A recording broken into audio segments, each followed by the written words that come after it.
may gusto gawin, ang daming pwede gawin ngayon. Kung papasok pa sa usapin ng charter change, makaka-distract lang siya, makakagulo lang po siya.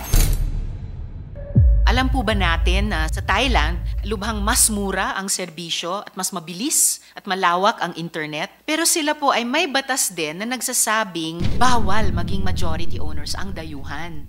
That's a very good point kasi sa aming pagkwenta, Thailand has a 49% cap on foreign ownership, Malaysia has 30%, 49% for certain services, Vietnam is capped at 49%, Indonesia is also capped at 49% for the infrastructure, for the facilities. So I think that is a good case in point.